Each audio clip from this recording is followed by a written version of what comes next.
ឲ្យសំជាតិដែលធ្លាប់ស្រឡាញ់ខុសទេបើពេលនេះ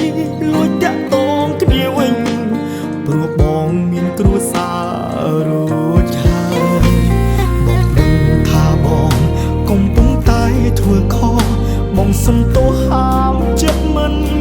បានឡើយអតីតបងវាឈួតមិនព្រមយកអូនឲ្យហើយស្ដាយក្រោយពេលនេះយឺតពេលទេទុំញាក់ទុំនងនេះដឹងថាបងធ្វើបាបអូនឲ្យស្ងួនរស់ក្នុងភាពភ័យខ្លាចចង់រៀបការនឹងអូនតែដឹងខ្លួនថាមិនអាចចោលប្រពន្ធកូនបងចង់ហៅអូនឲ្យពេញដៃបងចង់ថែថ្លៃពេញមួយជីវិតចង់ថ្នាក់ធ្នមអូនឲ្យសមនឹងចិត្ត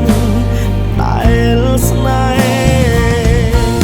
បងចង់ថាអូនឲ្យពេញមក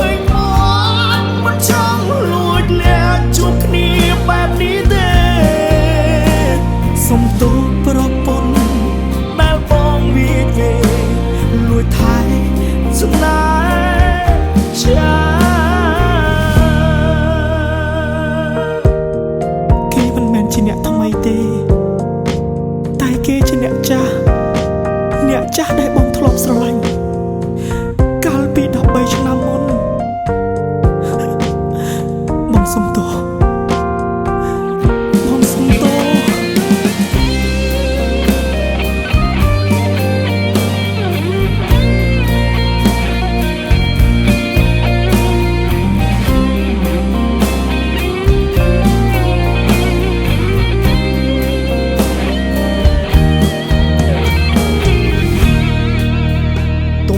ទុំនងនេះដឹងថាបងធ្វើបាបអូនឲ្យស្ងួនរស់ក្នុងភាពភ័យ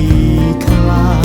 ចង់រៀបការនឹងអូនតែដឹងខ្លួនថាមិនអាចចោលប្រពន្ធកូ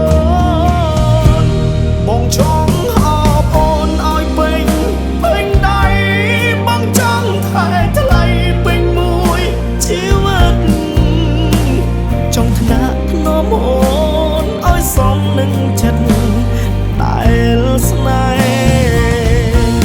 បងចង់ថាអូនឲ្យពេញមកមិនចង់លួចលាក់ជួបគ្នាបែបនេះទេ